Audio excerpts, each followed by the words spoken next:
Journey by bus আমাদের বাঙালি জীবনে খুব সাধারণ একটা বিষয়, কিন্তু সেই বাস যাত্রা যদি হয় বিদেশের কোনো হাইওয়েতে তাহলে কেমন হয় বলুন তো।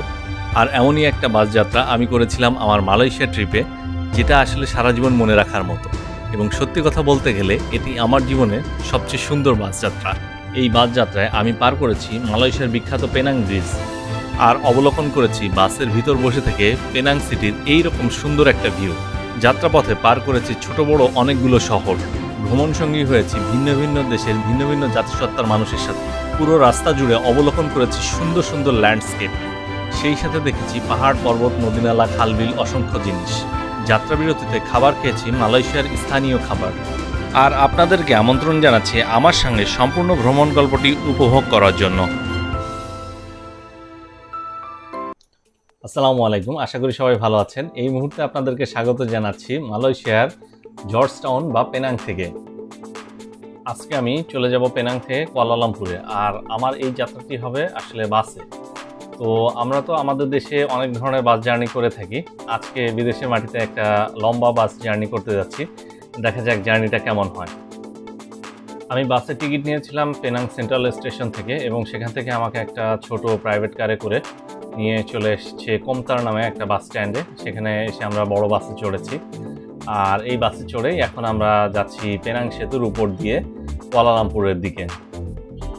কোমতার বাস স্ট্যান্ড থেকে পেনাং সেতুটা খুবই সন্নিকটে, আর এখানে যাওয়ার পথে মাঝখানে একটা চেকপোস্ট আছে যেটা পেনাং সেতুর উপরেই। তো সেই জায়গাটাতে এই মুহূর্তে আমাদের বাস দাঁড়িয়ে আছে, আর বাসের ভিতরে থেকেই আমরা পেনাং সিটির সুন্দর একটা ভিউ দেখতে পাচ্ছি, যেটা এই মুহূর্তে আপনারা ক্যামেরার চোখে দেখছেন। আর বাসের উইন্ডোগুলো যথেষ্ট পরিমাণে বড়, যার কারণে ভিউটাও অনেক সুন্দর আসছে। যাই হোক, শুরু হয়ে গেল আমাদের মেন রোড ট্রিপ। আর মালয়েশিয়ার এই পেনাং থেকে কুয়ালালামপুরে যে রোডটা আছে 350 কিলোমিটারের মতো দূরত্ব, বাসে যেতে আনুমানিক সময় লাগে 7 ঘন্টার মতো। তো আমি আমার যাত্রা শুরু করেছিলাম সকাল 10টার দিকে, এবং আমার যেতে যেতে প্রায় বিকাল হয়ে গিয়েছিল, বা সন্ধ্যার একটু আগে আমি কুয়ালালামপুরে পৌঁছেছিলাম। আর এই সুন্দর রোডটা আপনারা যেটা দেখতে পাচ্ছেন সেটা অসম্ভব সুন্দর একটা রোড, আর দিনের বেলা জার্নি করলে এই পুরো রোডের সৌন্দর্য দেখতে দেখতে যাওয়া যায়। আমি যে বাসটিতে ভ্রমণ করছিলাম সে বাসটি হচ্ছে ডাবল ডেকার একটি বাস, স্ক্যানিয়ার। আর এই ধরনের বাস যেটা হচ্ছে এদের নিচতলায় কোনো প্রকার কোনো বসার অ্যারেঞ্জমেন্ট নেই, উপরে দোতলায় সমস্ত যাত্রীরা বসে, এবং নিচতলায় হচ্ছে ব্যাগেজ রাখার জন্য, এবং যিনি ড্রাইভার আছেন বা তার যে সহকারী আছেন ওনারা এখানে অবস্থান করে থাকেন। আমরা সুন্দর একটি টানেল পার করলাম এইমাত্র, আর টানেল পার করে আমরা চলে যাচ্ছি সুন্দর পাহাড়ি আঁকাবাঁকা রাস্তা দিয়ে সামনের দিকে। আর এই পুরো রাস্তাটি আসলে অনেক সুন্দর এবং অনেক স্মুথ একটি রাস্তা। যে সমস্ত জায়গায় পাহাড়ি এলাকা রয়েছে সেই সমস্ত জায়গায় এরকম 2-2-4 লেন, আর আরও কিছু দূর সামনে গেলে আমরা যেটা পাবো সেটা হচ্ছে 6 লেন বা 8 লেনেরও কোনো কোনো জায়গায় রাস্তা রয়েছে। এই মুহূর্তে আপনারা যে পাহাড়গুলো দেখতে পাচ্ছেন এগুলো আসলে রকি মাউন্টেন, বা পুরোটাই পাথরের পাহাড়। তো এই পাহাড় কেটে সুন্দর এরকম রাস্তা তৈরি করেছে। অবশ্যই এটাকে আসলে ইঞ্জিনিয়ারিংয়ের দক্ষতাকে অবশ্যই প্রশংসা করতে হয়। আর এছাড়াও আমরা যেরকম থাইল্যান্ডে বা হচ্ছে আন্দামান সাগরের ভিতরে বিভিন্ন দ্বীপের ভিতরে যে ধরনের লাইমস্টোন দেখতে পাই, এখানে এই ধরনের লাইমস্টোন দেখা যাচ্ছে। হয়তোবা এখানে আশেপাশে পানি নেই, কিন্তু হয়তো হাজার হাজার বছর কোনো একটা সময় আগে এখানে হয়তো সমুদ্র ছিল বা পানিও থাকতে পারে। তো সব কিছু মিলিয়ে রাস্তাটা অসম্ভব সুন্দর। তো আপনারা দেখতে থাকুন এবং চলতে থাকুন।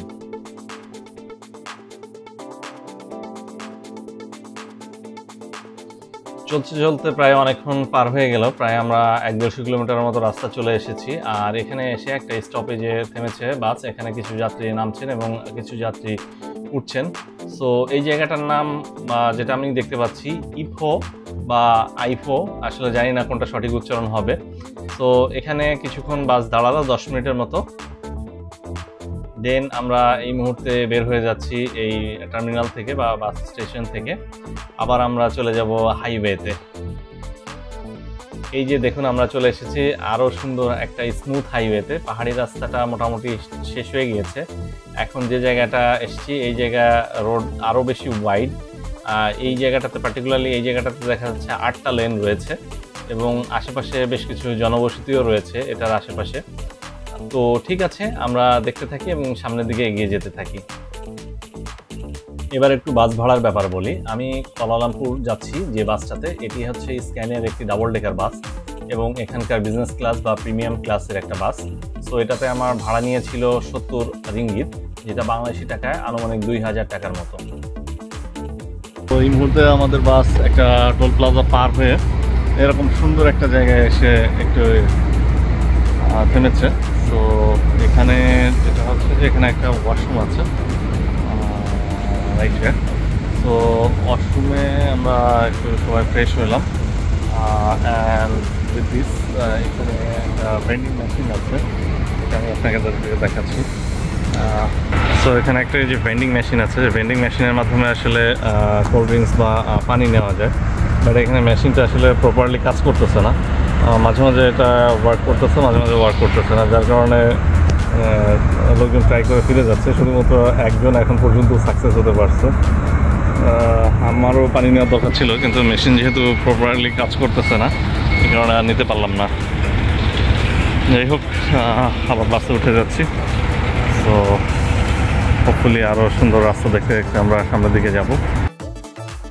যাত্রা বিরতি শেষে আমরা আবার চলে যাচ্ছি আমাদের গন্তব্যের দিকে একটু একটু করে সামনে। তো এই যে পার্টিকুলার এই জায়গাটা, আপনি যে সুন্দর সিনারিটা দেখতে পাচ্ছেন, বাংলাদেশে যদি এরকম আসলে কোনো রোড থাকতো তাহলে মনে হতো যে এই রোডে চলাচলের জন্য আপনি 10 কিলোমিটার বা 20 কিলোমিটার চলাচলের জন্য আপনার হয়তো শাটল বাস থাকতো এবং এটা একটা পর্যটন কেন্দ্র হিসেবে হয়তো বা বিবেচিত হতো। তো এই মুহূর্তে আমরা একটু আপহিল যাচ্ছি, আপহিল গিয়ে তারপর আবার হয়তো একটু ডাউনহিল যাব। কিন্তু এখানে আপহিল বা ডাউনহিল হলেও বাস বা এখানকার রাস্তা এত স্মুথ যে খুব বেশি ঝাঁকুনি হয় না, বা বাসের ভিতরে বসে থাকা অবস্থায় খুব বেশি একটা ডিসকমফোর্ট হয় না।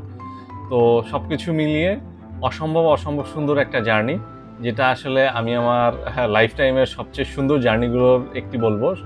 আসলে একটি না, বেস্ট এভার জার্নি। বাসে আমি যতগুলো জার্নি করেছি আমার লাইফে, তার মধ্যে সবচেয়ে সুন্দর এই জার্নিটা। এবং এই জার্নিটা আমি মালয়েশিয়া আসার আগেই দেখেছিলাম একটা ইউটিউব চ্যানেলে।